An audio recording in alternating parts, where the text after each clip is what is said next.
Atmospheric pressure को हम Magdeburg hemispheres experiment से समझेंगे। आइडिया सिंपल है, हवा सिर्फ एम्प्टी स्पेस को फिल नहीं करती, वो पुश भी करती है हर डायरेक्शन में। Let's use a simple diagram to make the relationship easier to see. सबसे पहले एटमॉस्फेरिक प्रेशर का मीनिंग क्लियर कर लेते हैं। अर्थ के अराउंड जो एयर का लेयर है उसका वेट होता है और वो वेट सर्फेसिस पर फोर्स लगाता है। इसी फोर्स पर यूनिट एरिया को हम एटमॉस्फेरिक प्रेशर बोलते हैं। अब मैग्डेबर्ग हेमिस्फीयर्स का सेटअप इमेजिन करो। दो मेटल के हाफ स्फीयर्स को जोड़कर एक ऑलमोस्ट परफेक्ट स्फीयर बना देते हैं, फिर बीच की हवा को पंप से निकाल देते हैं, मतलब अंदर का प्रेशर बहुत कम हो जाता है। यहीं पर की आइडिया आता है। बाहर वाली एटमॉस्फेयर अभी भी फुल प्रेशर से पुश कर रही होती है, बट अंदर प्रेशर ऑलमोस्ट नहीं के बराबर।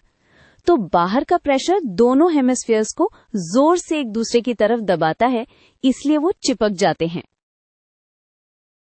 अब क्वेश्चन ये है कि पुल करने पर इतना हार्ड क्यों होता है सेपरेट करना? क्योंकि तुम एसेंशियली आउटसाइड एयर के पुश को डिफीट करने की कोशिश कर रहे हो। अगर एरिया बड़ा हो तो टोटल पुश भी बहुत बड़ा हो जाता है, इसलिए स्ट्रॉन्ग हॉर्सेस भी कभी कभी अलग नहीं कर पाते थे।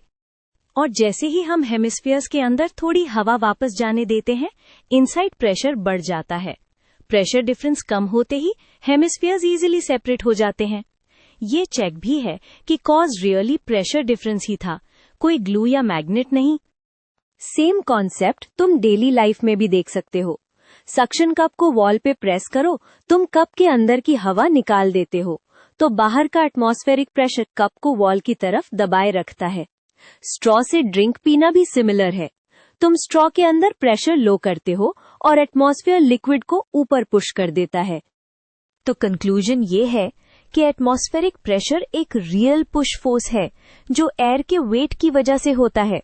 मैग्डेबर्ग हेमिस्फीयर्स एक्सपेरिमेंट क्लियरली दिखाता है कि प्रेशर डिफरेंस क्रिएट करके हम ह्यूज फोर्सेस ऑब्जर्व कर सकते हैं।